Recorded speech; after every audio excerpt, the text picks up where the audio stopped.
Estamos de volta e hoje converso com o escritor e conferencista César Romão, que veio nos apresentar um dos seus mais recentes livros, Um Homem e Seus Discípulos, da editora Academia.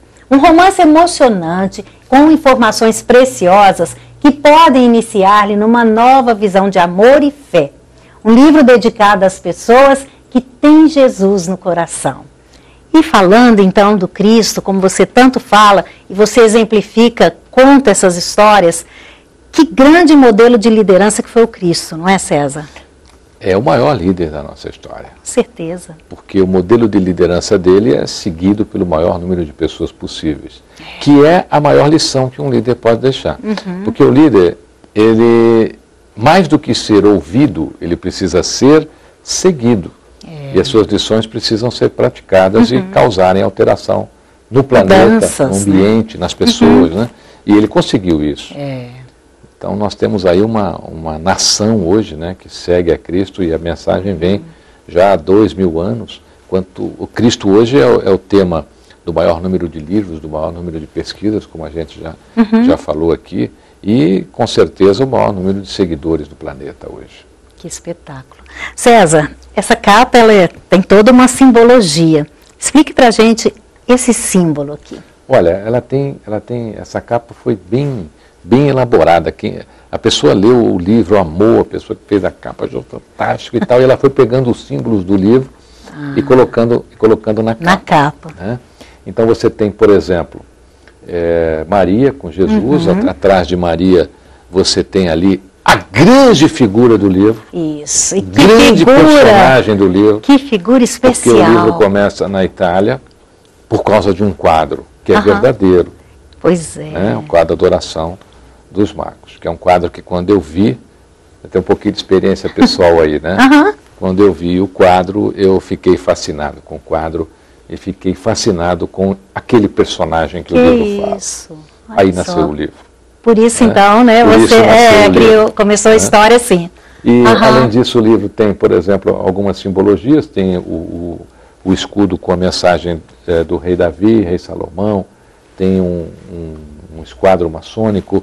E o peixe, né, que as pessoas sabem que ele é o símbolo do cristianismo, mas pouca gente sabe por quê. Por quê? Isso. Por quê? Por quê, César? Porque a realidade é assim, quando os cristãos começaram a ser perseguidos, eles não podiam se identificar, você não podia dizer que você era um cristão, de repente a outra pessoa lá era um espião. E eles eram presos, eram crucificados. A Via Ápia, por exemplo, houve uma crucificação de mais de 50 mil cristãos. Né? Então a crucificação era certa para quem fosse seguidor. Né? Então o que eles faziam? Quando eles sentiam que a pessoa poderia ser cristão, eles faziam um meio arco, que não era um peixe. Só uma parte, só uma parte. Um meio arco no chão. E aí a outra pessoa vinha e complementava com outro arco. Isso. Esse e aí era formava o peixe. O código, né? Para eles poderem... Por que o peixe? Justamente pelo milagre da simbologia, da multiplicação. Isso. A multiplicação do peixe passou a ser a multiplicação daquela religião. Então os cristãos se comunicavam assim, e apagavam rapidamente. Né? E aí escreviam na areia e apagavam rapidamente. Já sabiam que poderiam se abrir e existe uma outra teoria no livro, muito interessante, é o mistério do mistério do mistério. Né? Eu tive acesso a alguns textos gregos, por exemplo, em todos eles, Jesus é chamado de tecton. E tecton, em grego, é uma palavra que não é carpinteiro, é pedreiro. Pedreiro. E aí, aprofundando a pesquisa, eu descobri, eu não, né, pesquisadores anteriores... Né, você descobriu a descoberta deles, né? Inclusive o livro ele tem 240 bibliografias. Você pode fazer esse caminho. Você pode ler tudo o que eu li ao longo desses anos, está aqui no livro, inclusive os contatos que a gente teve, tudo. O livro tem uma vasta bibliografia. Então, a palavra tecton em grego, que seria a primeira forma de escrita, né, que tinha na época para que se divulgasse o Evangelho, ela quer dizer pedreiro e não carpinteiro. Pois é. E aí, hoje a arqueologia já provou que Belém tinha pouca madeira, muita pedra, e que as pessoas lá trabalhavam com pedra. Então, é telhado de pedra, era mesa de pedra. Não dava Então, para ser a Jesus e seu pai né? Isso. eram pedreiros. Aham. E aí a história do carpinteiro é bem recente. Então isso tudo é um problema na tradução. Exatamente, dos textos. é um problema na tradução. E a arqueologia provou isso e colocou em questão, né, se realmente ele era um carpinteiro ou era um pedreiro. Né? Agora é hora de mudar tudo, hein? Mas é muito bom a gente ter essa possibilidade de fazer essas descobertas também, não é? Os túmulos, né, que foram descobertos, por exemplo, que se dizia que a família de Jesus foi enterrada, que aquilo era da família... Olha, você imagina, Jesus, naquela época, marcou.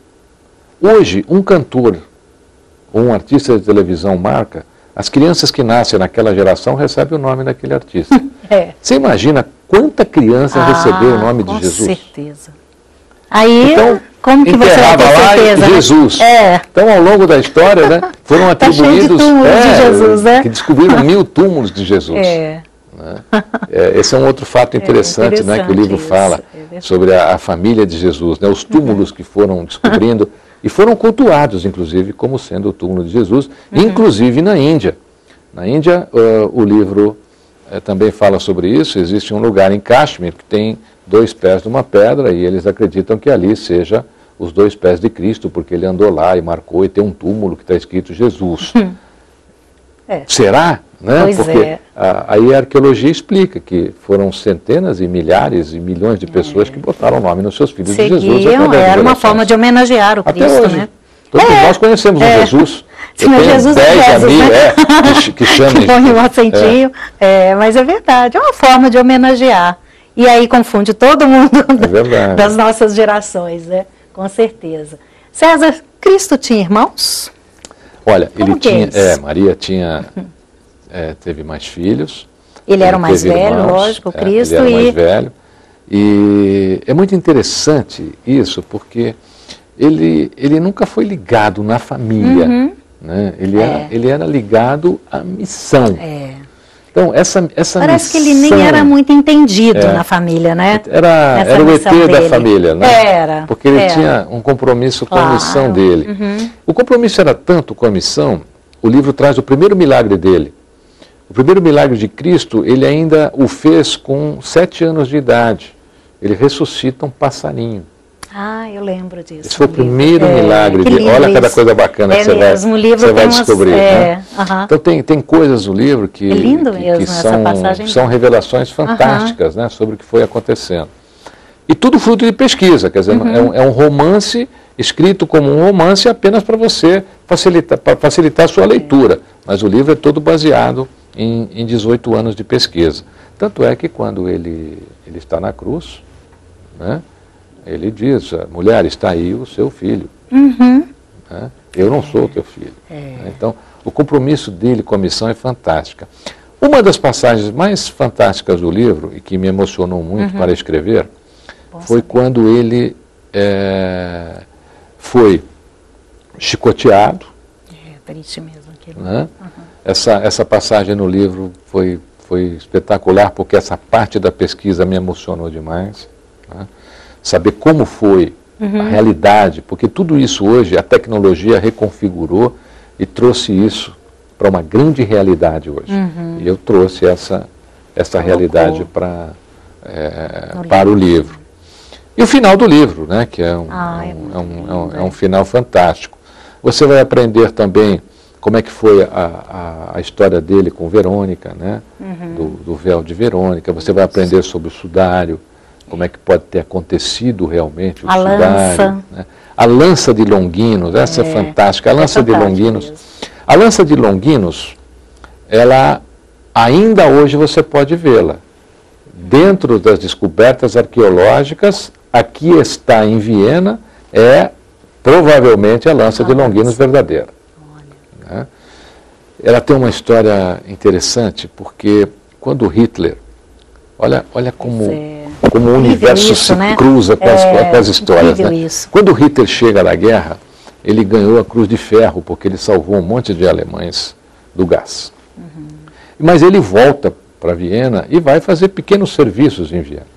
E ele entra no Museu de Viena e lá, onde estava a lança de Longinos, Ele olha para a lança de Longinos e diz assim, você ainda será minha. Ele tinha 17 anos. 17 anos. Por quê? Porque ao longo da história, os grandes imperadores que tiveram a posse da lança de Longinos foram os imperadores que tiveram vitória, Constantino e tudo mais.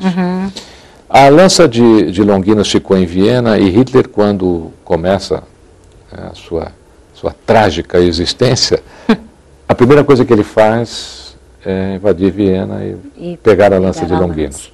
E é o primeiro instrumento que os americanos recuperam e devolvem para o Museu de Viena. Você pode vê-la lá hoje, se você for. Né?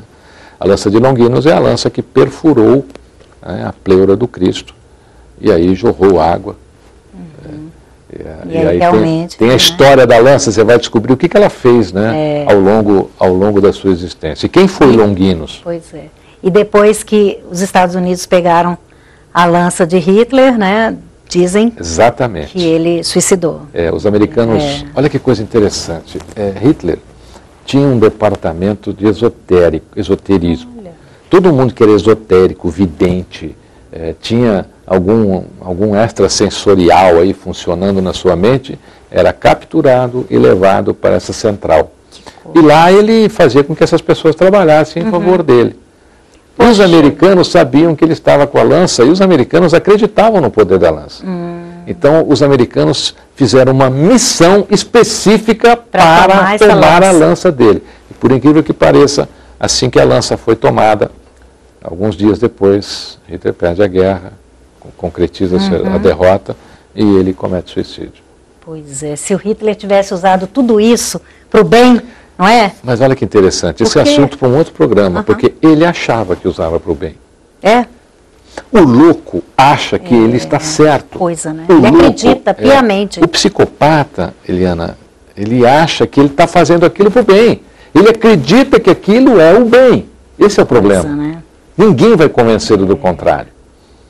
Então, é ruim para nós, mas ele acredita que aquilo é o que está certo. É persistente, né? Se a gente conseguisse, quem realmente trabalha no bem, conseguisse usar essa energia, né, para poder fazer o bem, essa persistência, acho que a gente teria muito mais bondade no mundo, César. É que, infelizmente, o bem, ele é um pouco omisso, né? Ele é tímido. Ah, com certeza, os bons são tímidos. Os bons são tímidos. O bom precisa parar de ser tímido. É o caso da política, por exemplo, né? Os bons ficam com tanto medo de serem taxados de corruptos, tudo, que eles preferem se afastar. A timidez dos bons faz com que os maus proliferem, né? Com certeza. Bom, César, a nossa diretora está dizendo aqui que o nosso tempo acabou, infelizmente, mas eu agradeço muito a sua presença. Foi ótimo a gente falar do nosso grande mestre Jesus Cristo. Parabéns pelo livro, é lindo mesmo. É um livro que, assim, a gente acaba de ler, dá vontade de voltar e começar de novo para aproveitar mais. E eu tenho certeza, César, esse livro vai virar filme, hein? Olha, você disse uma coisa muito interessante, você é muito perspicaz, parabéns. Eu o escrevi em forma de roteiro. Quando eu comecei a escrever esse livro, eu já escrevi em forma de roteiro. Porque a gente já lê imaginando. Ele é um livro roteirizado. Com certeza. Tanto é que você lê e você vai construindo as imagens.